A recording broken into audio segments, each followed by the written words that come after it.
Buenas noches, queridos hermanos. Ministerios Príncipe de Paz les da la bienvenida a una nueva clase del Seminario Bíblico Gratuito. Hoy con el tema La doctrina del Dios Padre. Yo soy y no hay otro, tomado de la palabra de Dios de Isaías 45:22. La enseñanza más fundamental de la Biblia y de la teología cristiana es que Dios existe y la última instancia controla el universo. Esta es la base sobre el cual está edificada toda la teología cristiana. Bienvenidos, queridos hermanos, a esta clase. Concepto bíblico de Dios. La existencia de Dios. En las Escrituras no se discuten preguntas acerca de la realidad de Dios. Su existencia siempre se da por sentado. El pasaje inicial revela que Dios, como el creador y soberano del cielo y de la tierra, establece un patrón para el resto, por el cual se considera fundamental para una visión correcta de la vida y del mundo. Por lo tanto, la pregunta bíblica no es si Dios existe, sino es Dios y cómo se le conoce. Las Escrituras reconocen la existencia del ateísmo profano, pero este ateísmo se considera principalmente un problema moral, no intelectual. El necio que niega a Dios, Salmo 14:1, no hace por razones filosóficas, que de todos modos no pueden negar lo absoluto, solo pueden afirmarlo, sino por una elección práctica, a veces táctica, de vivir sin tener en cuenta a Dios. Las Escrituras reconocen una supresión deliberada y por lo tanto culpable del conocimiento de Dios. Romanos 1:18. Conocimiento de Dios. Según las Escrituras, Dios se conoce solo por la iniciativa de darse a conocer mediante la revelación los instintos humanos, por razonar a Dios, por diversos medios que incluyen así las llamadas pruebas de Dios e inevitablemente están limitadas en el ámbito de la existencia creada. Sin embargo, aunque proporcionan fuentes o fuertes evidencias de la existencia probable de un Dios, no alcanzan al conocimiento del Dios trascendiente de las Escrituras. 1 Corintios 1:21. Del mismo modo que se conoce una persona cuando se da a conocer, Dios, el único que se conoce, debe darse a conocer por medio de su Espíritu. Al hacerlo, se convierte en el objeto del conocimiento humano. Algo en realidad y el poder de Dios se revela en su creación, especialmente en los seres humanos, en la preservación del universo, Hechos 17:29, Romanos 1:20. En la medida que la razón humana produce un concepto de un Dios, no hay duda que está relacionado con esta relación general o natural, incluso por el pecado y su defecto, alimenta, ciega a la gente y le impide ver a Dios realmente por este medio. Romanos 1:18, Efesios 4:18.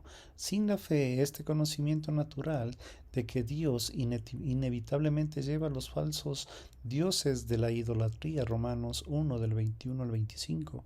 Además, la Biblia indica que, aunque antes de la caída el conocimiento que el hombre tenía de Dios provenía no sólo de la revelación natural que le rodeaba en la creación, sino en una comunión personal directa con Dios.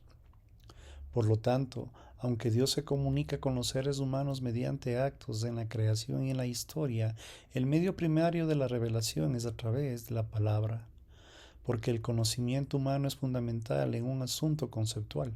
Las acciones de Dios ni siquiera quedan cortas como obras dudas, sino que están acompañadas por la palabra interpretativa para darles el verdadero significado. La revelación de Dios culminó en la persona de Jesucristo, quien no fue sencillamente portador de la palabra reveladora, sino la persona de la palabra divina, el que habita corporalmente en toda la plenitud de la deidad.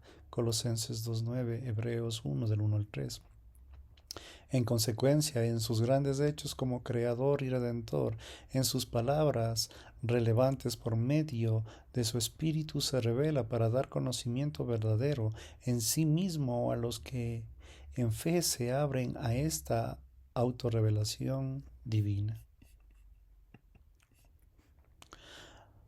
Al darnos el conocimiento de sí mismo, Dios da su palabra en una forma finita, compatible con nuestra calidad de criaturas humanas.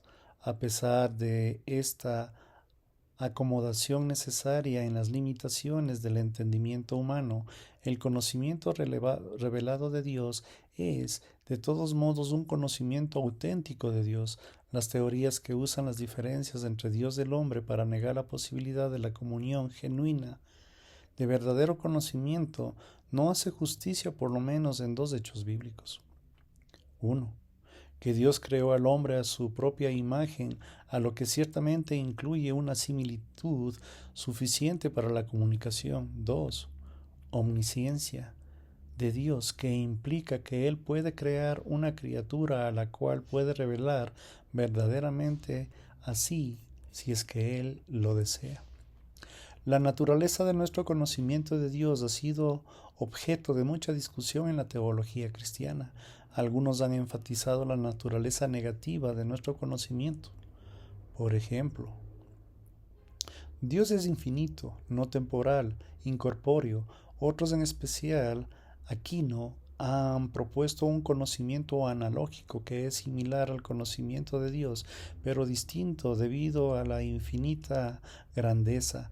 Basta con decir que aun lo negativo como lo infinitivo transmite el concepto positivo de la grandeza, aunque se puede usar la posición en la analogía para reconocer una diferencia de la profundidad y de la envergadura del entendimiento. En la última instancia, hay un sentido en el cual el conocimiento de las cosas vividas por parte del hombre es igual al de Dios.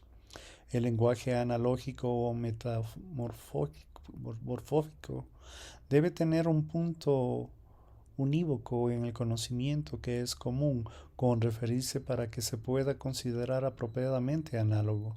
Es significativo que la Biblia considere el problema del verdadero conocimiento del Dios moral antes que el neótico. Definición de Dios. Desde la perspectiva bíblica generalmente se acepta que es imposible dar una definición estricta del ideal de Dios. Definir qué significa limitar involucra la inclusión que objeto dentro de una clase dada de una indicación de las características de lo diferencian de los otros objetos de esta misma clase, puesto que Dios bíblico es único e incomparable. Isaías 40:25. No existe ninguna categorización abstracta universal a lo divino. Los estudiosos en las religiones comparadas revelan que han hecho Dios se recibe de las maneras más diferentes. Los intentos por proporcionar una definición general que abarque todos los conceptos de lo divino, como en los de Anselmo, aquellos con mayor de lo cual nada es concebible. El Ser Supremo no transmite mucho acerca de las características específicas de Dios de las Escrituras. Por lo tanto, en lugar de una definición general de Dios, la Biblia presenta descripciones del Dios como el que se ha revelado. Se transmite mediante afirmaciones expresas, así como mediante muchos nombres por los cuales Dios se identifica según la descripción bíblica. En la naturaleza de Dios son fundamentales las verdades de que es personal, espiritual y santo. Dios es personal. A diferencia de todo concepto metafísico neutral y abstracto, el Dios de las Escrituras es primero, principal, es un ser personal. Se revela a sí mismo en el nombre, especialmente el gran nombre personal Yahvé. Yo soy el que soy. Éxodo 3, versículos del 3 al 15, Isaías 42:8. Y en forma culminante en la persona de Jesús, quien es el Dios en carne humana, Juan 1:14. Él conoce y dispone la autoconciencia en el acuerdo de nuestro concepto de la personalidad. 1 Corintios 2:10, Efesios 1:11. Observa la centralidad de la personalidad de Dios, en que algunos es creador, preservador de toda la naturaleza que se encuentra en las Escrituras, no principalmente como el Dios de la naturaleza como de las regiones paganas, sino también como Dios de la historia que controla y dirige los asuntos de la humanidad, en lugar de centrar el pacto por el cual se une en una relación personal con la humanidad. Es una indicación adicional del énfasis de las escrituras de la naturaleza personal de Dios. En ningún lugar más evidente de la personalidad de Dios que en su descripción bíblica como Padre. Jesús habla constantemente de Dios como mi Padre, vuestro Padre, el Padre Celestial, más allá de la singularidad de la relación que tenía del Hijo Divino con el Padre. Por cierto, involucra rasgos personales de la paternidad de Dios, habla como Él, como fuente sustentador de sus criaturas y quien cuida de ellas personalmente. Mateo 5:45, 6:22 al 36. Y a quienes las personas pueden acudir con una fe confiada. Su naturaleza como Dios de amor que se da a sí mismo solo tiene significado si es personal. Se ha cuestionado la condición de la persona de Dios en base a lo que hacemos en la palabra persona con respecto a los seres humanos. La condición de la persona del ser humano involucra una limitación que permite la relación con otra persona o con este mundo. Ser persona significa un individuo entre otros individuos. Todo esto es lo que se advierte en contra de un antroformismo erróneo de Dios. Bíblicamente es más correcto considerar la condición de la persona que Dios tiene la prioridad sobre el hombre y consecuentemente entender la condición de la persona humana teomorfológicamente, es decir, rápida, finita, que es la persona divina e infinita. Génesis 1, 26, 27.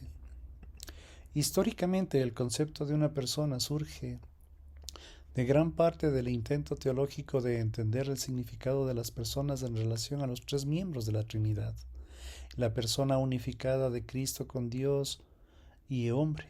A pesar de la incomprensión de la condición de la persona suprahumana de Dios, las Escrituras lo describen como una persona real que se da a sí mismo en una relación recíproca para nosotros. El concepto bíblico de la condición de la persona de Dios refuta en todas las ideas filosóficas abstractas de Dios como mera primera causa del primer motor, así como todos los conceptos naturalistas y panteístas, las ecuaciones modernas de Dios con relación a las personas inminentes. Ejemplo, el amor, también se rechazan como inadecuadas. Dios es espiritual. En las Escrituras declaran que Dios es espíritu, lo cual indica básicamente vida y poder, Juan 4:24. Su naturaleza, espíritu, que describe de varias maneras, señala la realidad de que Dios, como dador de vida y poder absoluto, se encuentra de la debilidad de las fuerzas del mundo, incluidos los seres humanos, las bestias que son nada más que carne. Dios, quien es espíritu, Isaías 31:3, Isaías 46:7. Como espíritu Dios es el Dios viviente, posee vida infinita en sí mismo, Salmo 36:9, Juan 5:26. La materia es la actividad por la cual el espíritu, pero Dios es espíritu puro. Él es plenamente vida, como tal, es fuente de toda otra vida, Job 34:4, Salmo 104:30. 1 Timoteo 6:13. La naturaleza espiritual también prohíbe cualquier limitación de Dios, deriva de un concepto materialista. Por esta razón se prohíben las imágenes de Dios, Éxodo 24. Él no puede ser limitado a ningún lugar en particular, ni puesto bajo el control humano en ningún sentido como objeto físico. Es el poder viviente, trascendiente e invisible en el cual todo deriva su existencia. Hechos 17:24. Dios es santo. Es una de las características más fundamentales del de Dios ser santo. Se expresa con una palabra, santo. Dios es incomparable, santo, Isaías 40:25, Habacuc 3:3, santo, cuya raíz tanto en hebreo como en griego significa superado. Se utiliza periódicamente en las escrituras para la separación del pecado, pero para esto es un solo significado secundario derivado de la aplicación personal de la presentación de Dios en toda la creación, es decir, su trascendencia es alta sobre todos los pueblos, en consecuencia, Él es santo. Salmo 92, versículos 2 y 3. Él es alto y sublime y habita en las alturas en santidad. Isaías 57:15. En su santidad, Dios, la deidad trascendente. Bíblicamente, la trascendencia de Dios expresa muchas veces los términos de tiempo y espacio. Existe en toda la creación, Salmo 92. Ni en la tierra ni más allá de lo alto en el cielo lo pueden contenerlo. Primera de Reyes 8:27. Hay que recordar que cierto sentido antropomorfo en tales expresiones para no concebir la trascendencia de Dios en términos de nuestro tiempo y espacio, como si Él viviera en un tiempo y un espacio como es lo nuestro, solo que más allá de la creación. Por otra parte, bíblicamente es incorrecto concebir que Dios en su trascendencia exista en un ámbito sin lugar, sin un tiempo, fuera de la creación.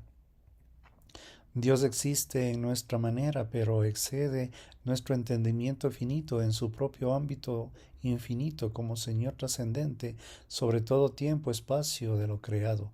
La santidad trascendente de Dios está bíblicamente equipada con la enseñanza de su inminencia, la cual significa que Él está plenamente presentable en de ser un ser de poder en cada parte y en el momento del universo creado. Sobre esto todo y a través de todos, Efesios 4:6. No solo todo existe en el Hechos 17:28, sino que en su presencia no falla en ningún lugar. Salmo 139 del 1 al 10. Su inminencia se ve especialmente en la relación de los seres humanos. El santo que habita en las alturas, en la santidad, también habita en el espíritu y contrito y humillado. Isaías 57:15. Esta doble dimensión de que Dios se ve claramente en la descripción del Santo de Israel, así como el nombre de Yahvé, que describe tanto su poder trascendente como su presencia personal con y por el poder de su pueblo. La Trinidad. La naturaleza trinitaria es criticada por la doctrina bíblica, aunque la expresión Trinidad no es una palabra bíblica en sí. Teológicamente cristiana ha usado como un designio para la manifestación tripartita del único Dios, como Padre, Hijo y Espíritu Santo. La doctrina formula que la Trinidad afirma la verdad de que Dios es uno, o ser una sola esencia, y que existe externamente en tres personas,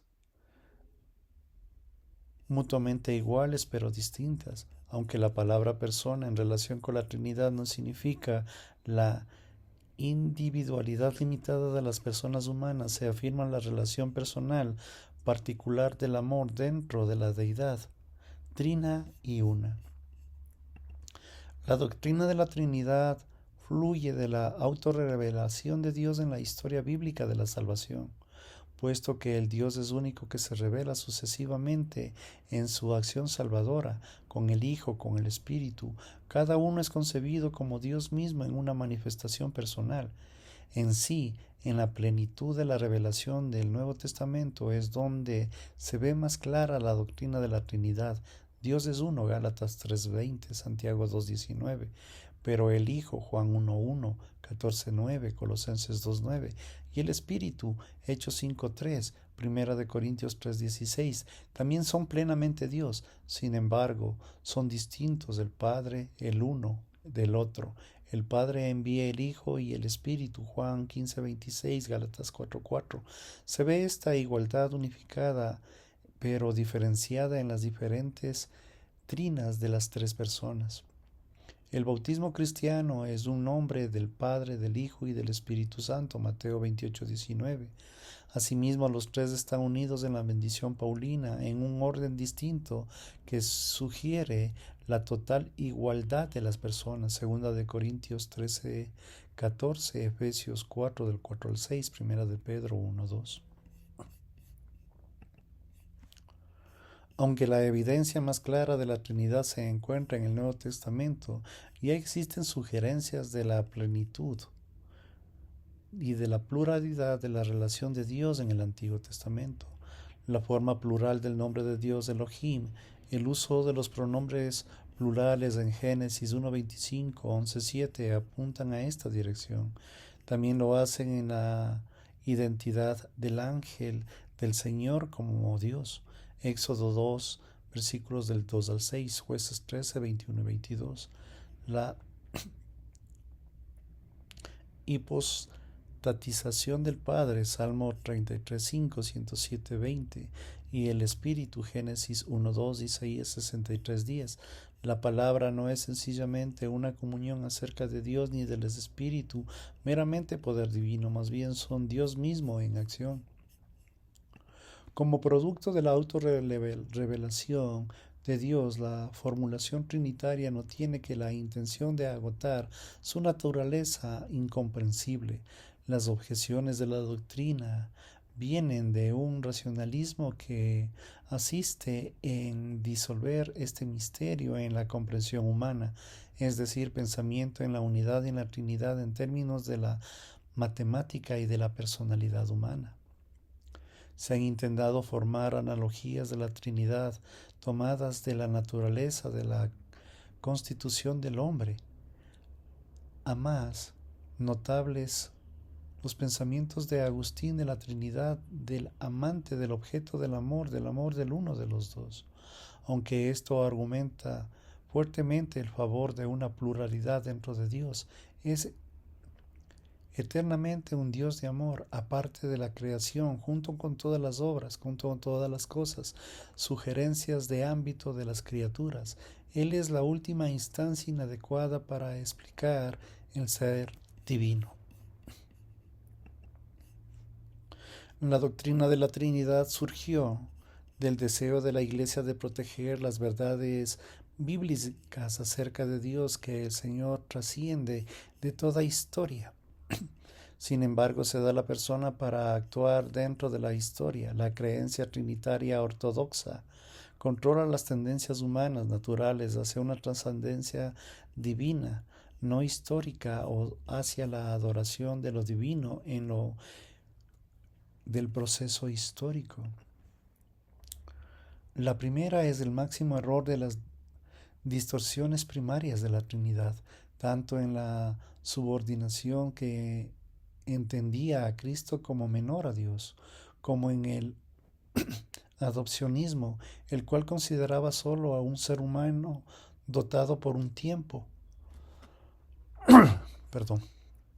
con el Espíritu de Dios, que negaban que Dios hubiera entrado verdaderamente en la historia para enfrentar a la humanidad en la persona. En cuanto a la segunda, el modalismo o sabelialismo, sabe que las personas de Cristo en el Espíritu, menos roles históricos o modificadores de Dios único. Este error también tiende a separar a la humanidad a la historia, que se encuentra no directamente tal como es en persona, sino con un intérprete en un rol que se mantiene oculto detrás de una máscara. En consecuencia, la doctrina de la Trinidad es centrada para el querigma de la salvación de las Escrituras, según el cual el Dios es trascendente, actual, personalmente en la historia para redimir en las criaturas y compararse en sí mismo con ellas. Orígenes llegó a la conclusión aceptada de que el creyente no alcanza la salvación si la Trinidad no está completa. La doctrina de Dios en la historia. De la historia del pensamiento cristiano releva problemas persistentes en cuanto a la naturaleza de Dios y su relación con el mundo. Estos tienen que ver con los temas afines a la trascendencia y de la inminencia, perspectivas y personales y no personales y la cognición de Dios. Los teólogos cristianos más tempranos que intentaron interpretar la fe cristiana en términos de categorías filosóficas griegas tendrían hacia un énfasis a la trascendencia abstracta del Dios. Él era en absoluto eterno e inmutable en la causa final y adecuada del universo. Era poco lo que se podía afirmar acerca de él. De sus atributos se definían principalmente en una forma negativa. Era el ser o no causado, con ansiedad o autoexigencia, absolutamente sencillo, infinito, inmutable, omnipotente, ilimitado por el tiempo eterno y el espacio omnipotente. Aunque la visión de Agustín era más equilibrada, ver a Dios personal inminentemente y condescendientemente en la revelación de Cristo, este entendimiento filosófico de Dios dominó hasta la Reforma, culminando en Tomás de Aquino y en los escolásticos medievales. Aquino sostuvo que la razón filosófica humana podía alcanzar el conocimiento de la existencia de Dios. Sin embargo, su énfasis estaba en la trascendencia de Dios y cuán poco se podría conocer de él.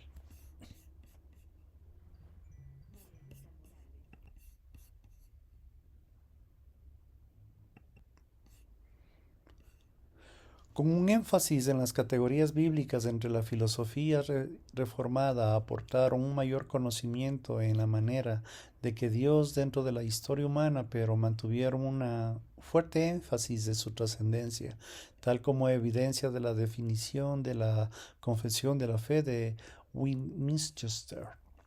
En los siglos XVIII y XIX, con un argumento de la teología liberal, se produjo una reacción en contra de un entendimiento protestante y católico tradicional en Dios,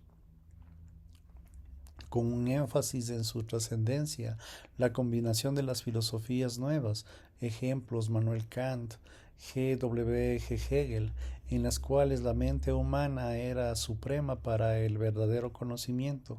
Los avances científicos que aparecieron comprobar las capacidades humanas y una nueva perspectiva histórica que tendría la relativa para llevar a toda la tradición, incluidas las escrituras, que llevó a un nuevo entendimiento, a un fin moral. Los eventos mundiales, entre ellos dos guerras mundiales y el surgimiento de regímenes totalitarios, llevaron al colapso del viejo liberalismo y del entendimiento inminente de Dios y la realización de la trascendencia divina. Encabezada por Karl Barth, el teólogo buscó volver no a los conceptos filosóficos más tempranos de Dios, sino a las categorías de las escrituras judeocristianas basadas en una separación radical entre la eternidad y el tiempo. Se exageró en la trascendencia de Dios a tal punto que se negó que la revelación directa de Dios en la iglesia humana. Según esta teología neortodoxa, Dios no habló directamente en las Escrituras como resultado de esta negación de una comunión cognitiva directa consecuentemente en el escepticismo, en la relación como cualquier conocimiento de Dios en sí. Paulatinamente se fue perdiendo el énfasis de la trascendencia. Un Dios trascendente no puede ser relevante objetivamente en la historia humana, era demasiado esquivo. Por lo tanto, la experiencia religiosa del humano generalmente interpretada de acuerdo con la filosofía existencial basada en la experiencia llegó a considerarse como cada vez más como la clave del conocimiento teológico. Dios se entendía principalmente como el significado que tienen las palabras experiencias existenciales del ser humano. Este movimiento puede rastrearse a partir de Barth, cuya teología tenía una fuerte trascendencia divina, hasta que Rudolf Bultmann, sin embargo, aunque no negaba la trascendencia de Dios, se consideraba casi completamente en Dios en la experiencia existencial humana, infinitamente Paul Tillich, quien negó totalmente al Dios tradicional que estaba allá afuera a favor de Dios inmediatamente como fundador de todo ser. Así que la trascendencia de Dios que ha habido en mucho del pensamiento contemporáneo que intenta llevar a cabo teológica en un marco filosófico existencial, la trascendencia divina esencial se equipa con la trascendencia oculta de la existencia humana. Influenciados por algunas de las mismas fuerzas están detrás de la teología del proceso, es decir, el entendimiento, la realidad como dinámica relacional, la inquietud por la libertad humana. Algunos evangélicos contemporáneos promueven el enfoque que se los llama el concepto abierto de Dios, que mantienen que se niega claramente su dependencia de la creación, como la teología del proceso, que dice que la relación de Dios con sus criaturas es más parecida a la del Padre amoroso que trabaja con los seres humanos. Los énfasis principales en, primero, el conocimiento de Dios en su relación dinámica en el mundo antes que el conocimiento de quien en sí lleve en sí mismo. 2. La libertad humana que llevan al concepto abierto de Dios a interpretar los atributos divinos tradicionales asociados con sus providencias soberanas, por ejemplo, su inmutabilidad, su omnisciencia, incluido su conocimiento del futuro. Estos cambios presentan algunas dificultades en relación a ciertos datos de la escritura. Además, no es tan para nada obvio que en esta visión revuelva los problemas teológicos tradicionales, como la existencia del mal, de la relación de Dios, de la soberanía, de la libertad humana, más adecuada en el entendimiento clásico de Dios. Atributos de Dios. Dios es espíritu invisible, personal y vivo, y se diferencia de todos los otros espíritus por varios tipos de atributos. Metafísicamente, Dios es autosuficiente, eterno, inmutable, intelectual. Dios es omnisciente, fiel, sabio. Éticamente, Dios es justo, misericordioso, amoroso.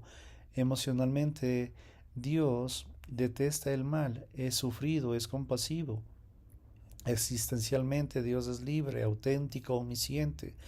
Relacionalmente, Dios está trascendente en el ser, universalmente inminente en su actividad providencial e inmensa para su pueblo en la actividad redentora.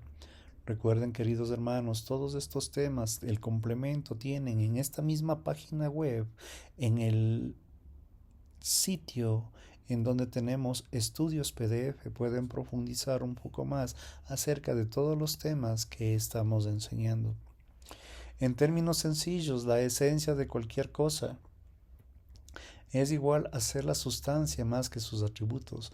Desde el escepticismo de Kant acerca del poder de poder conocer como por sí, o si en su existencia muchos filósofos o teólogos han afirmado a sus maneras generales de hablar de los fenómenos de la experiencia religiosa judía cristiana, han adoptado las categorías de esencia, substancia, atributo para pensar exclusivamente en términos en encuentro entre personas, hechos poderosos de Dios, funciones diversas o procesos divinos de la historia. Dios verdaderamente es activo en todas estas y en otras formas, pero no es tan sencillo la revelación de las escrituras que divulga algo de la verdad de la esencia de Dios en sí.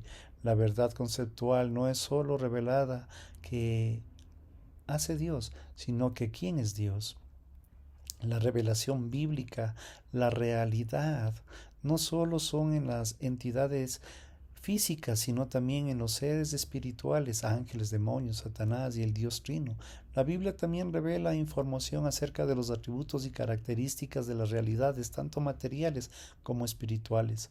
Al hablar de los atributos de una entidad, nos referimos a las cantidades, a las esencias que pertenecen o son inherentes a ella.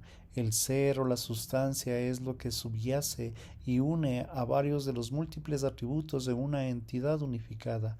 Los atributos son esenciales para diferenciar al Espíritu Divino de todos los otros espíritus. El Espíritu Divino es necesario para unir todos los atributos en un solo ser. Los atributos de Dios entonces son características esenciales del ser divino. Sin estas cualidades, Dios no sería el que es, un Dios grande, poderoso, el único y sabio Dios de los cielos y de la tierra. Dios es espíritu invisible, persona, vivo y activo. Jesús le aclaró a la mujer samaritana de que debería adorar a Dios en espíritu y en verdad. Juan 4:24.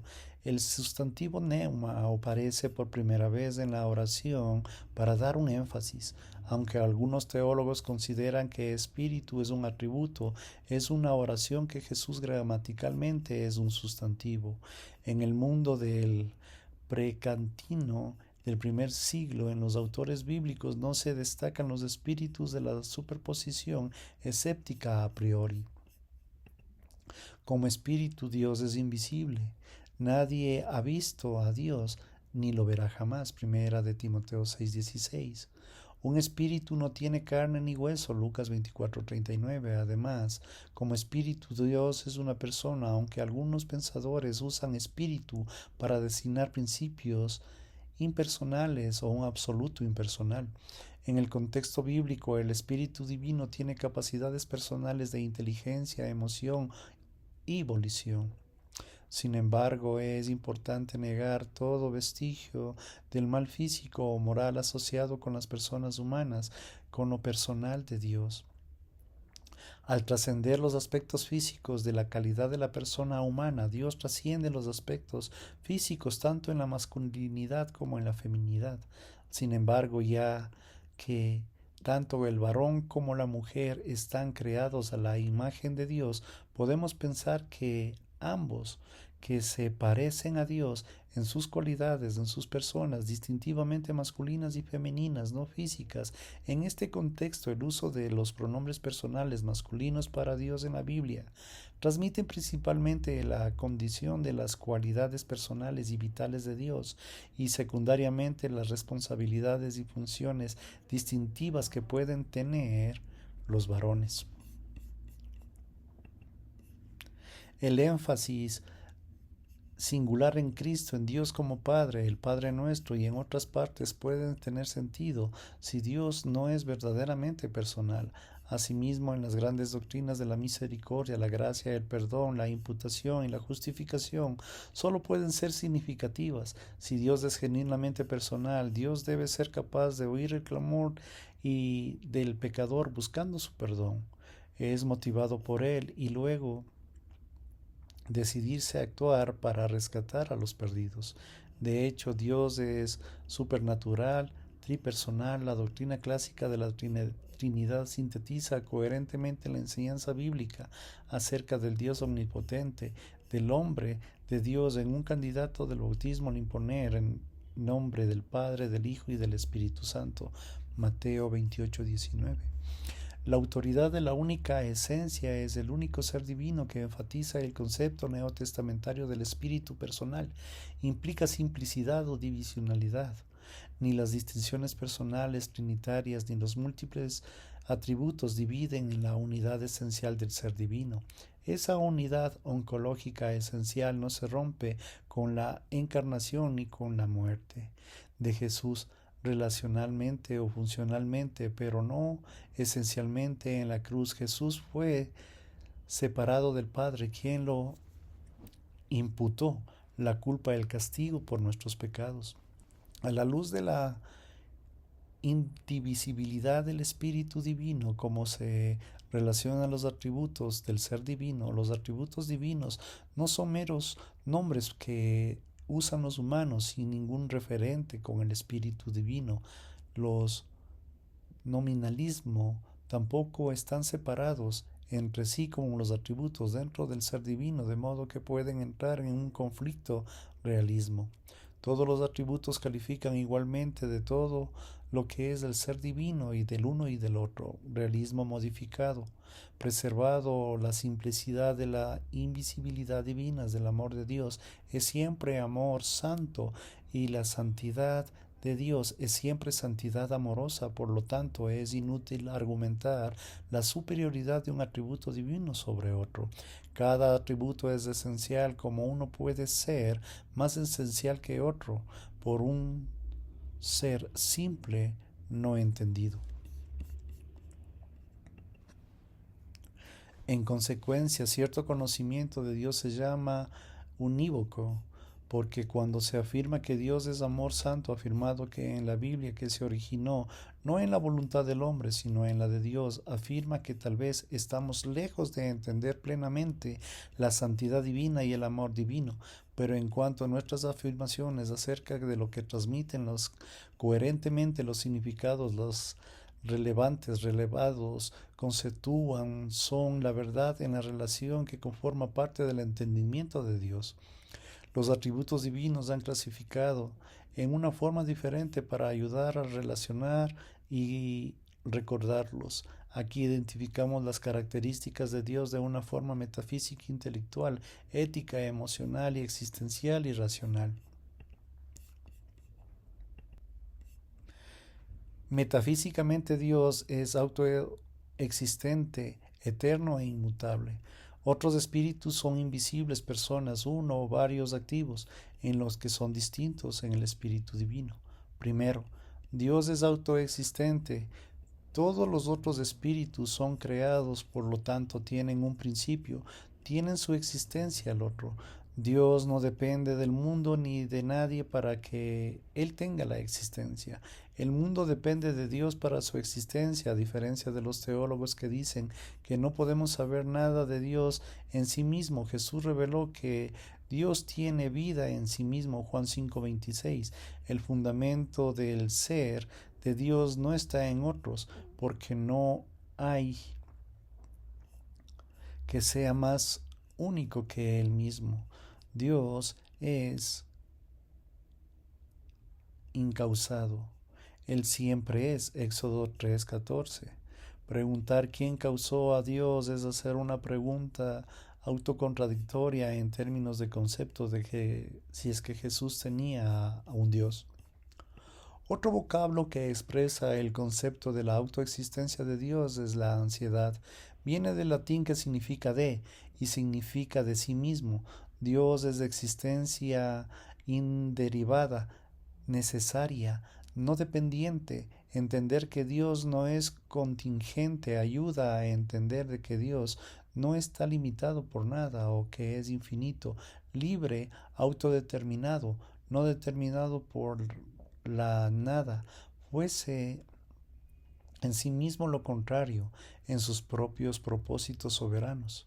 Dios es eterno y omnipresente, úbico. La vida de Dios viene dentro de sí mismo y no de una manera que haya tenido un principio en un mundo, en un tiempo, en un espacio. Dios tiene un principio periódico de crecimiento, vejez ni fin. El Señor está entronizado como Rey para siempre. Salmo 29:10. Dios es nuestro Dios para siempre y siempre. 48:14.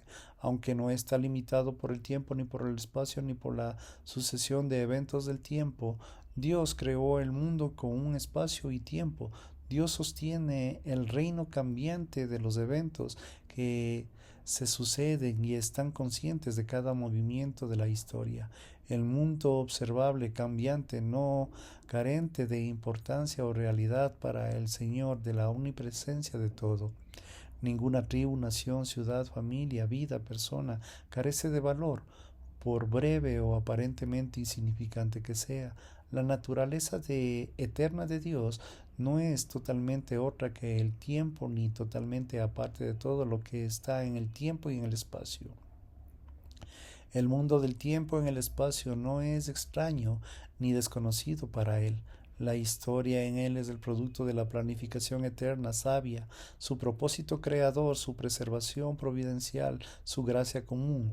Dios lleva en el espacio y en el tiempo con su presencia, los sostiene y los da el propósito y el valor del omnisciente y los ubicó. Es el Señor del tiempo y de la historia, no al revés. Dios no niega el tiempo, sino que lo completa. Sus propósitos son que se cumplan en él. Dios inmutable en naturaleza, deseo y propósito. Decir que Dios es inmutable no contradice la verdad anterior de que lo que Dios es vivo y activo. Es decir, que todos los usos del poder y de la vitalidad divino son congruentes con sus atributos, con esta sabiduría, la justicia y el amor. Los hechos de que Dios nunca son meramente arbitrarios, aunque algunos pueden tener varias razones que se son enteramente dentro de sí mismo antes de que los acondicionemos por la respuesta humana. Su propósito inmutable en cuanto el pecado y la conversión subyace en cada juicio de los malvados y a cada perdón de los arrepentidos. A diferencia del concepto estoico de la inmutabilidad divina, Dios no es indiferente a la actividad y a la necesidad humana. Más bien, siempre podemos contar con su interés por la rectitud humana. Dios contesta la oración inmutable según los deseos y los propósitos de su santo amor. Es consecuente, aunque en términos de la experiencia humana, las escrituras a veces dicen de que Dios se arrepiente. De hecho, son los que no arrepentidos que se han cambiado y se han arrepentido, o los fieles que se han vuelto en infieles. Dios es el mismo, aunque todo lo demás de la creación envejezca como un vestido, Salmo 102 del 25 al 27, Jesús compartiría esta misma naturaleza inmutable, Hebreos 1 versículos 10 al 12, y la exhibió intensa y coherentemente a lo largo de su ministerio activo en una variedad de situaciones. La inmutabilidad del carácter de Dios significa que nunca pierde su propia integridad ni decepciona a los demás en él. En cambio, ni la sombra ni la variación, Santiago 1.17. La naturaleza y la palabra inamovibles de Dios proporcionan el fundamento más fuerte de la fe y entran en una gran consolidación, Hebreos 6, 17 y 18. Dios no es hombre para que mienta, Números 23:19, o cambie de parecer, Primera de Samuel 15:29. El consejo del Señor permanece para siempre, Salmo 33:11, aunque el cielo y la tierra pasen, las palabras de Dios no fallarán, Mateo 5:18 y 24:35. Intelectualmente Dios es omnisciente, fiel y sabio. Dios es diferente de otros espíritus, no solo en el ser, sino en su conocimiento. Sus capacidades intelectuales son ilimitadas y las usa de manera plena y perfecta. Dios es omnisciente, Dios conoce todas las cosas, Primera de Juan 3:20. Jesús también tiene el atributo de la deidad, porque Pedro dice, Señor, tú conoces todas las cosas, tú sabes que te amo, Juan 21:17. Dios conoce todos los pensamientos interiores de los hechos exteriores de la humanidad. Salmo 139. No existe cosa creada que no sea manifiesta en su presencia, más bien todas estas se desnudan y se expresan ante los ojos de aquel que tiene que dar cuentas. Hebreos 14:13. Isaías distinguió al Señor de todos los ídolos en la capacidad para predecir el futuro. Isaías 44:7, 8, capítulo 25, versículos 25 y 28. Claramente el conocimiento del Señor acerca del futuro podría comunicarse en conceptos y palabras humanos. En el contexto, Isaías hizo predicciones sobre y cuándo a Jesús, Judá, Ciro y el templo. Estos conceptos fueron inspirados en los idiomas originales que pueden traducirse en los idiomas del mundo. ¿Cómo puede Dios conocer el fin desde el principio? Agustín sugirió que Él es una manera superior que ilustra el conocimiento de un salmo memorizado por una persona. Antes de citar el Salmo 23, todos tenemos en la mente y después citamos la primera mitad y conocemos la parte que pasó y la parte que queda por citar. Dios conoce toda la historia a la vez, simultáneamente, porque no está limitado por el tiempo y por la sucesión, pero Dios también sabe cuál es la parte de la historia que está en el pasado, hoy y en lo que queda en el futuro, porque el tiempo no carece de la realidad ni la importancia para él. Sin embargo, la creencia de que Dios conoce todo, pasado, presente y futuro, tiene poco significado en su conocimiento. Está alejado de su conocimiento humano por una distinción cualitativamente infinita. La información frecuentemente de que Él es el conocimiento de Dios es totalmente otro en nuestro pensamiento, que sugiere que la verdad podría contradecir la nuestra. En otras palabras, lo que podría ser revelado para otros es falso para Dios. Todo lo que es falso para nosotros podría ser verdadero para Dios. Sin embargo, desde la perspectiva bíblica, la mente humana ha sido creada a imagen divina para pensar en pensamientos de Dios después de Él, o para recibir la verdad en Él por la revelación tanto general como especial. Aunque aunque la caída ha afectado la mente humana, esto ha sido erradicado en el nuevo nacimiento, que involucra la renovación de la persona en el espíritu, en el conocimiento según la imagen del Creador. Colosenses 3:10. Contextualmente, el conocimiento posible para los regeneradores incluye la posición y la naturaleza actuales de Cristo exaltado y el conocimiento de la voluntad de Dios. Con este conocimiento, los cristianos pueden evitar el engaño por los falsos argumentos persuasivos. Debe fortalecerse la fe, que se les fue enseñada en conceptos y en palabras. El contenido de la palabra de Cristo puede informar o formar su enseñanza y su adoración. En estas y en otras muchas cosas, las maneras de la Escritura presuponen la revelación informativa de Dios, inspirada verbalmente e iluminada por el Espíritu, a mentes creadas y renovadas a la imagen divina para recibir esta verdad divina.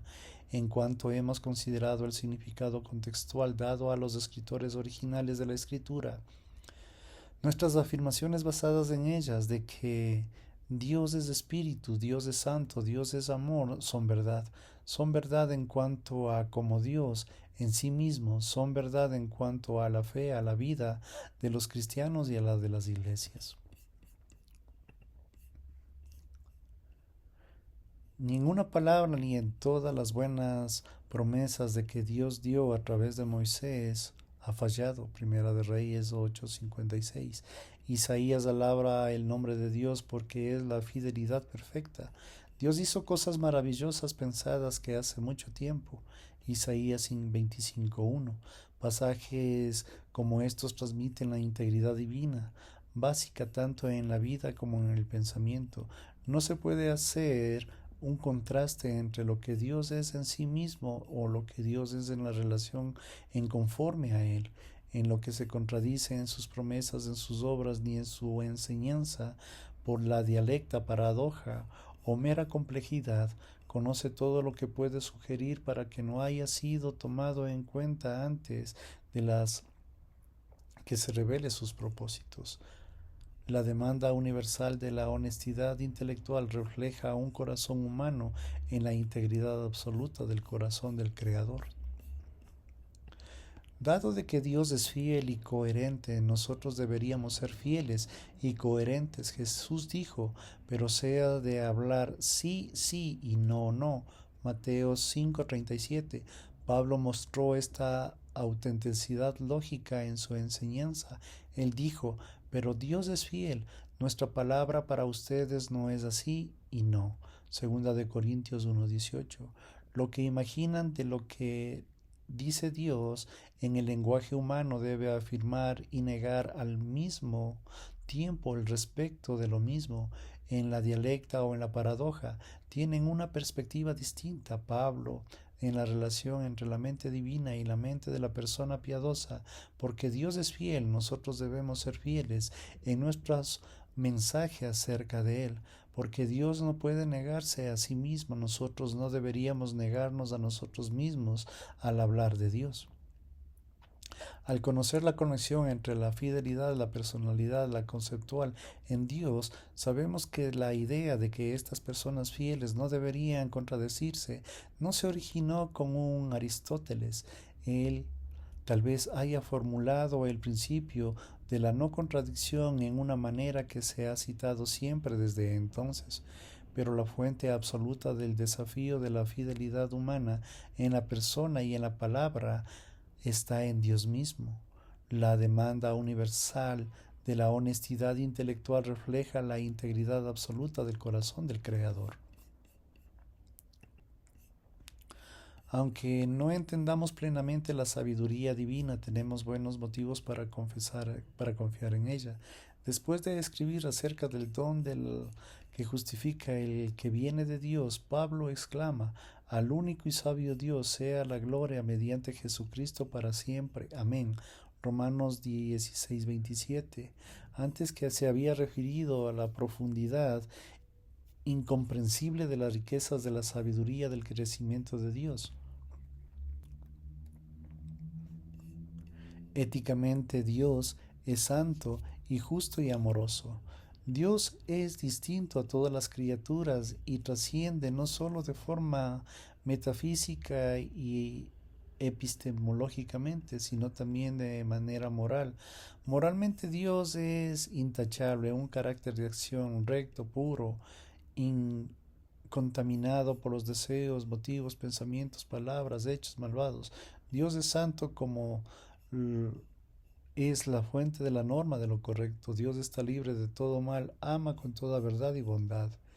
Él valora la pureza y detesta la impureza y la inautenticidad. Dios no puede aprobar ningún mal, no siente ningún placer en el mal. Salmo 5:4. No quiere, no puede, no tolera el mal. Habacuc 1:13.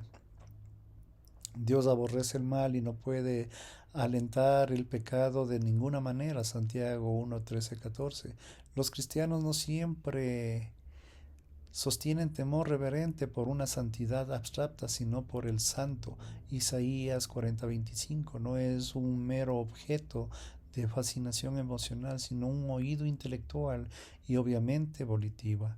La santidad no es sólo el producto de la voluntad de Dios, sino que es una característica inmutable de su naturaleza eterna. Por lo tanto, hace falta cambiar las palabras de la pregunta que hizo Platón para aplicarlas al Dios cristiano. ¿Es bueno el bien porque Dios lo quiere o lo quiere Dios porque es bueno? La pregunta no tiene que ver con la voluntad de Dios ni con lo que es en un principio la bondad o mayor que Él, sino con su esencia. Lo bueno, lo justo, lo puro, lo santo es santo. No debería ningún acto arbitrario en la voluntad divina ni en el principio independiente de Dios, sino porque es una efusión en su naturaleza. Dios siempre quiere coherentemente de acuerdo a su naturaleza.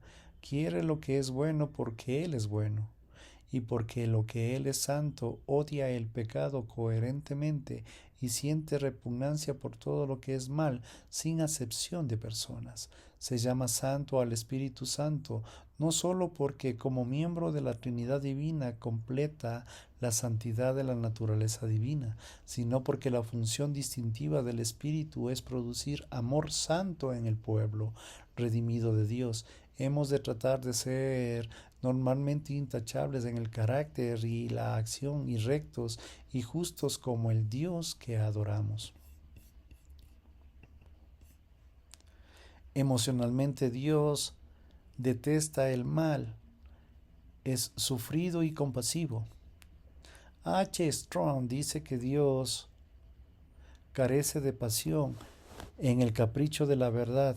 Dios conoce el capricho, injusticia o emociones de están fuera de control. Ya hemos tratado de negar toda pasión indigna de Dios.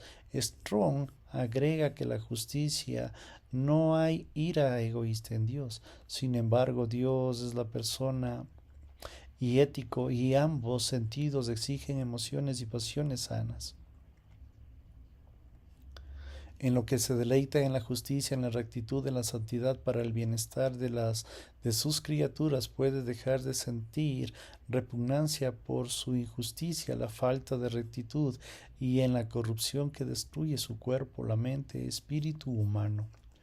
Por lo tanto, la Biblia muchas veces habla de la indignación justa de Dios ante el final. La indignación justa es la ira provocada por haber sido sobrecogido egoístamente por las emociones, sino por la injusticia y todas las obras de la carne caída. Dios detesta el mal. Jesús de las Escrituras en general hablan más frecuentemente de la ira de Dios por las injusticias como el maltrato persistente en los pobres y necesitados que el amor y el cielo, aunque el Señor es lento para la ira, de ninguna manera dejará que los culpables sin castigo, sino que derramará su furia sobre ellos.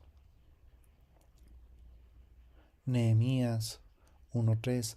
Nadie puede resistir la indignación porque se derrama como fuego y se desmenuza en las piedras delante de él, sino que se entiende en la ira de Dios hacia el mal. Es imposible entender el alcance del amor divino en la encarnación a medida del sufrimiento del Cristo en la cruz, la naturaleza expiatoria de su sacrificio, la alusión de las escrituras proféticas del gran día de la ira de Dios, de la gran tribulación del libro del Apocalipsis. Dios es paciente y sufrido. En el celo apropiado del bienestar de los objetos de su amor, siente la ira por la injusticia que recibe, pero sufre sin perder el ánimo. Dios es sufrido con todos los que hacen el mal. Sin tolerar su pecado, les provee con gracia beneficios temporales espirituales inmerecidos. Dios proveyó a la tierra a Abraham para la iniquidad de los amorreos, todavía no había llegado al límite. Génesis 15:16. Después de más de 4 siglos de moderación sufrida, la plenitud del tiempo de Dios permitió que los ejércitos de Israel impusieran el justo juicio sobre la maldad de los amorreos. Cristo encarnado sintió lo que sentían los seres humanos en todo aspecto, pero no sucumbió a las tentaciones involucradas. Como Dios en la expectativa literalmente humana, Jesús lloró con los que lloran y se alegró con los que se alegraban. Él recordó la gloriosa glosa que tenía con el Padre antes de la fundición del mundo, Juan 17:5-13. Sin embargo, el actor divino y humano de nuestra salvación fue perfeccionado y completado por medio del sufrimiento de esta vida. Hebreos 2:10. Como Él sí mismo sufrió, puede ayudar a los que sufren y son tentados. En el Dios revelado en Jesucristo no es ninguna causa primera desentendida e impersonal. El Padre revelado por Jesús se conmueve profundamente por todo lo que hiere a sus hijos. La existencia del Dios libre, auténtico y omnipotente. Las preocupaciones modernas por la libertad y la autenticidad de la relación no deberían imitarse a la humildad. A los escritores bíblicos parecen estar todavía más preocupados porque se entienda que Dios es libre, auténtico y realizado. Dios es libre desde la eternidad. Dios está condicionado por nada aparte de sí mismo que sea contrario a sus propósitos. Como hemos visto, las cosas buenas están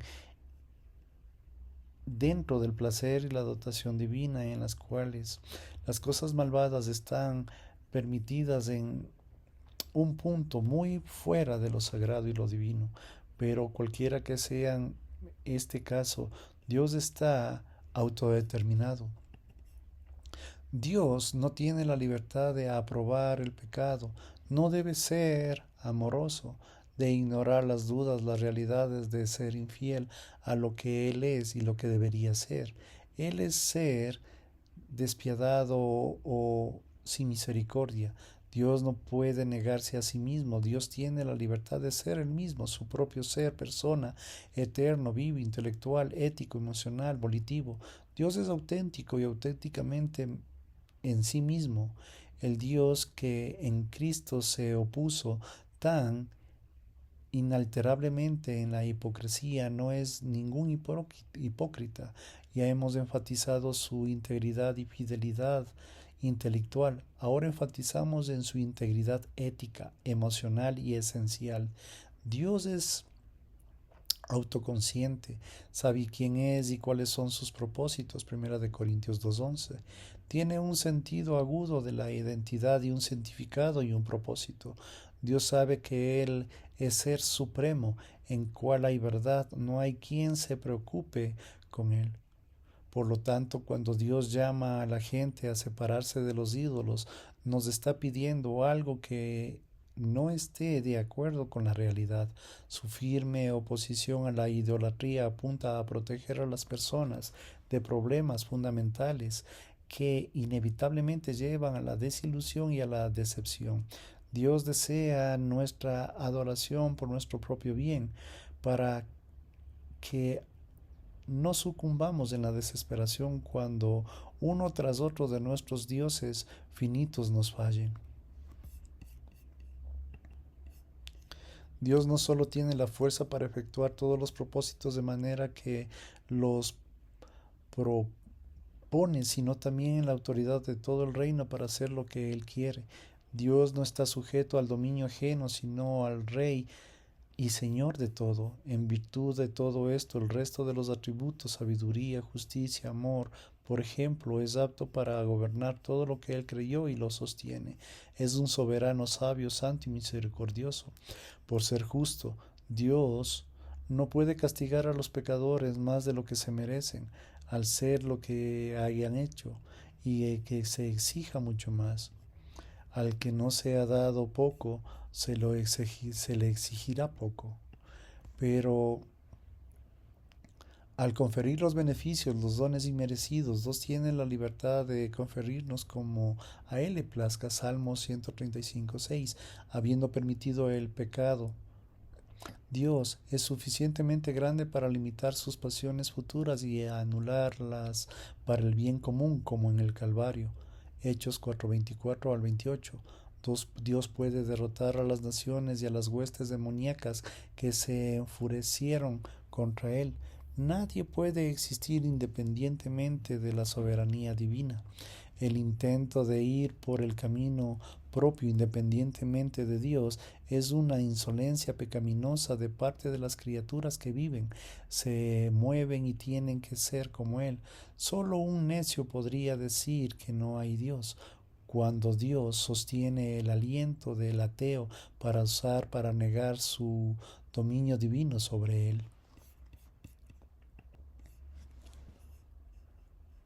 Relacionamiento.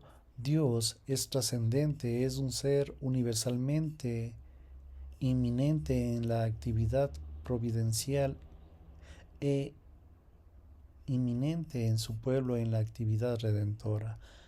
Al ser trascendente, Dios es otra manera única con respecto a toda la creación. La distinción de Dios con respecto al ser del mundo está implícita en la consideración anterior sobre los atributos de Dios desde el punto de vista metafísico, intelectual, ético, emocional y coexistencial. El ser Dios eterno en un mundo temporal, el conocimiento de Dios es total. El humano es incompleto, el carácter de Dios es santo en la humanidad es caído y pecaminoso. Los deseos de Dios están siempre en contra del mal, pero son sufridos y compasivos. Los deseos humanos fluctúan incongruentemente, muchas veces cambian el mal con el bien. La incomparable trascendencia divina involucra un dualismo radical entre Dios y el mundo que no debería ser empañado por un surgimiento monista o panteísta, aunque el hombre está hecho como un Dios y la imagen divina de la humanidad no ha sido engendrada en Dios como en Cristo, ni en una encarnación de Dios que se comparte en sí misma en la naturaleza divina. La meta final es la salvación de una relación de observación del ser Dios, sino en la comunión. La ininterrumpida con Dios, la unidad que buscan los cristianos es una unidad metafísica con Él, sino en una unidad relacionada a una unidad en la mente, al deseo y a la voluntad. Desde la perspectiva bíblica, tratar de ser como Dios no es una espiritualidad más profunda, sino una idolatría rebelde y blasfemia. Las criaturas pueden responder a la naturaleza como creación divina, pero no adorar a la naturaleza como si fuese divina. Los cristianos pueden respetar a los fundadores de las religiones del mundo, pero no inclinarse a ningún gurú como que si fuera la divinidad manifiesta en forma humana. Solo Jesucristo viene de lo alto, todos deberían ver eso y entender eso. Juan en 8:23. Porque Dios es distinto al mundo, los cristianos no pueden inclinarse ante ningún poder terrestre como si fuera Dios, ya sea de carácter económico, político, religioso, científico, educacional o cultural. El beneficio inestable de inclinarse a un Señor trasciende de todo lo que libera de toda la tiranía infinita y caída. Del mismo modo que las personas pueden estar presentes las unas para las otras en diversas medidas, Dios puede estar presente para los injustos en un sentido, para los justos en una manera más rica. Algunos pueden estar presentes como otro pasajero en el autobús, o muchos más significativamente como una madre piadosa que ha orado por su hijo todos los días de su vida. Dios está presente en su gracia, en su amor perdonador con los convertidos, quienes por fe han sido proporcionados las recomendaciones y redimidos por su preciosa sangre de Cristo. Ellos se han convertido en su pueblo y Él se ha convertido en su Dios. Dios habita en ellos como un lugar santo en un templo. La unidad relacional en los pensamientos de Dios, en los deseos de los propósitos, carecen a través de los años. Esta unidad está compartida con los otros miembros del cuerpo de Cristo que reciben los dones para edificación, mutuamente para valorarse progresivamente más preciados al Dios que adoran no metafísicamente, sino intelectual, ética, emocional y existencialmente. Resumen.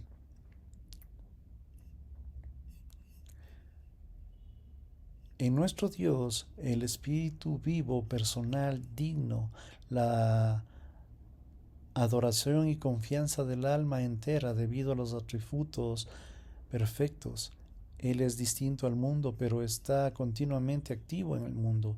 Dios no está limitado al espacio, sin embargo creó y sostiene el cosmos, las leyes científicas y los límites geográficos y políticos. Dios no está más allá del tiempo, sin embargo, se relaciona activamente con el tiempo, con cada vida humana, hogar, ciudad, nación, con la historia humana en general. Dios trasciende el conocimiento discutivo o en verdad conceptual.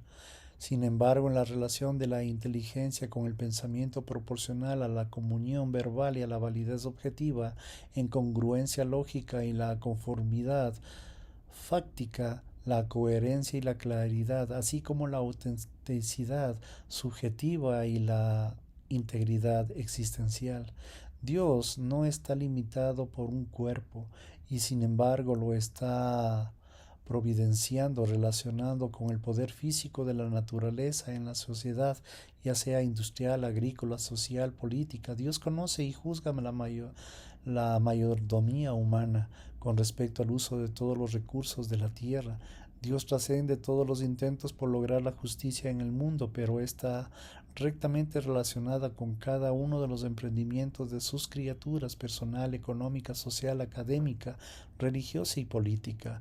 Aunque está libre de emociones indignas y descontroladas, Dios está bondadosamente relacionado con los pobres, los desafortunados, los solitarios, los dolidos, los enfermos, las víctimas del perjuicio de la injusticia, la ansiedad y la desesperación.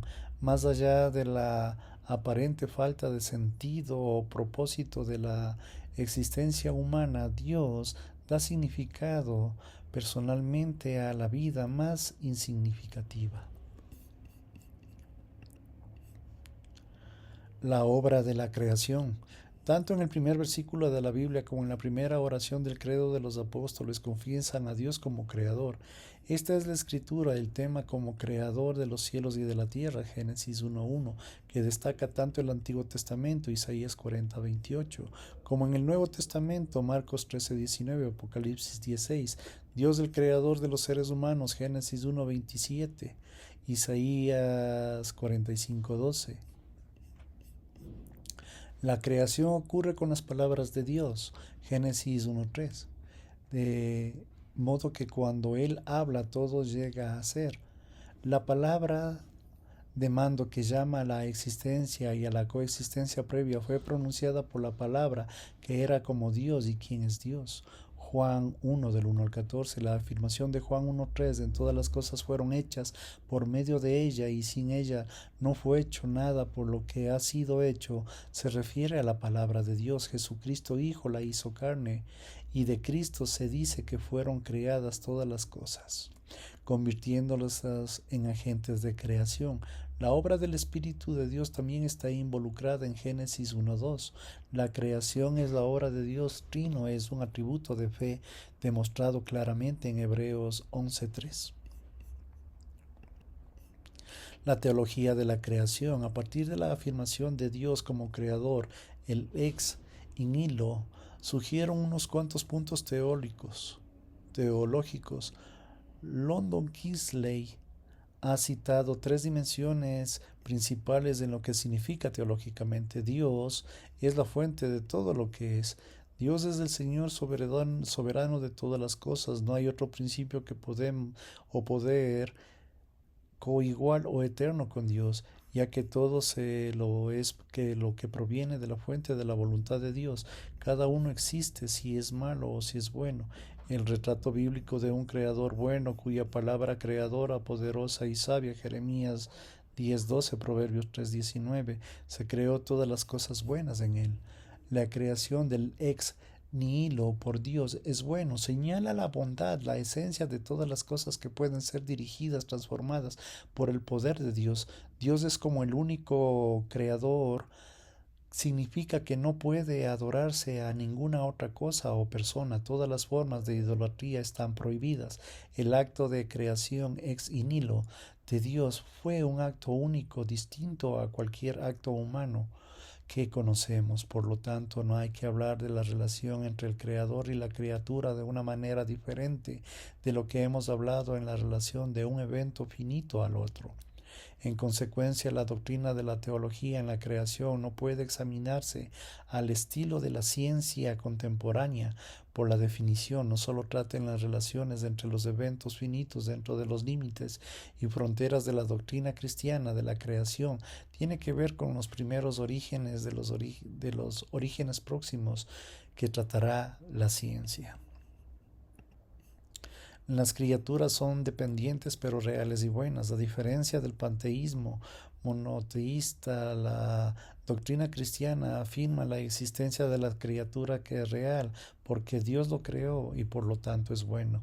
Si esta relación con Dios y las criaturas humanas les ha dado la libertad, la inteligencia, para que puedan ser usadas para afirmar o negar la relación fundamental de la existencia, depende de Dios.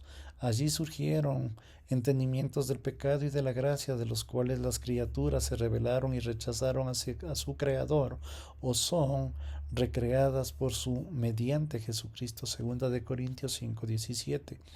a la relación de amor, a la relación de la perspectiva cristiana basada en la bondad, a la vida, a la que posibilita la ciencia, que enfatiza el orden y los aspectos relacionados con la vida, el valor, el fortalecimiento y el deseo controlador de la naturaleza a fines de humanos positivos.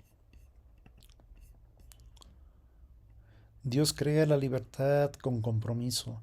A diferencia de las teorías según las cuales el mundo fue creado por la emanación, como los rayos de luz, de sol, a generación mediante un proceso aparentemente parto o artesanía, de modo que un carpintero que forma una caja de madera, la doctrina cristiana de la creación ex nihilo abandona toda la aplicación como se produjo la creación. La creación fue un acto libre de Dios, libre de expresión de carácter de Dios, que se describe de diversas maneras en las Escrituras, cuyo enfoque principal es el amor. Primera de Juan 4:16, específicamente su amor por el mundo demostró que Jesucristo, en Juan 3:16, en la creación de su sostén, de la provisión, continuamos en su creación. Dios está obrando por sus propósitos finales por la humanidad y el mundo. Esto significa que la vida humana puede ser inteligible y tener significado y propósito, aún frente a un mal o ninguna otra cosa creada, porque en la vida puede estar difundida un amor de Dios que es en Cristo Jesús, Señor nuestro. Romanos 8:39. Esto apunta finalmente en el propósito de que Dios es creador, los cielos nuevos y tierra nueva, Isaías 65:17, segunda de Pedro 3:13, Apocalipsis 21:1. La obra de Dios de la proveeduría, la providencia de las palabras que aparecen en la Biblia, pero que sin embargo representan verdaderamente la doctrina bíblica. No hay un equivalente hebreo a la providencia. La palabra griega se traduce así, pronoia, que se utiliza para la preservación humana. Hechos 24:2, Romanos 13:14, con el verbo pronoveo en los versículos 12:2 en 2 de Corintios 8:21. Más bien, la Biblia utiliza palabras como ad-onot, como da alimento a toda criatura, Salmo 126 del 2 al 5, el vientre de los manantiales de los arroyos, 104:10, expresados los hechos poderosos de Dios a los hijos por medio de las situaciones concretas. Debemos resistir a la tentación y pensar en la providencia general independiente en Cristo. Por ejemplo, se podrían usar ciertos salmos en el Sermón del Monte para formar una doctrina de la relación de Dios con su creación, que no tuvieron nada que ver con Jesús, pero ya que es Cristo el que se establece en esta relación, en cualquier intento de entenderla aparte sería una mala interpretación desde el principio. En Cristo Dios ha establecido la relación entre sí mismo y sus criaturas, prometiendo llevar a cabo su propósito en la creación hasta su conclusión triunfal y la relación fundamental con Adán, renovada con Noé. Génesis 8, 21 y 22. No es menos que Cristo, que en el pacto con Abraham o Moisés, el mediador de la palabra encarnada, establece esta relación, que Dios se convierte en el Dios de la persona y ellos se convierten en su pueblo. También se debe considerar que el mediador estableció la relación entre Dios y sus criaturas humanas, como si Dios, Él, asumiera la responsabilidad de la existencia terrenal. Los agentes de Dios. Los ángeles están incluidos en la descripción de todo lo que Dios creó, Salmo 148:2, Colosenses 1:26. Hay indicios que fueron testigos de la creación del mundo, Job 38:7. Por cerca que están los ángeles de Dios, comparten la humanidad de la condición de las criaturas.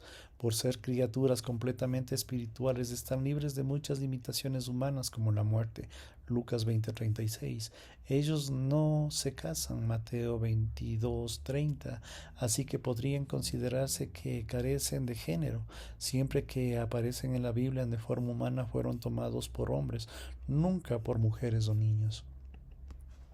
Su capacidad para comunicarse en lenguaje humano para afectar la vida humana en otras maneras es básica para el papel que desempeña la Biblia en su poder y en su respecto deslumbrante.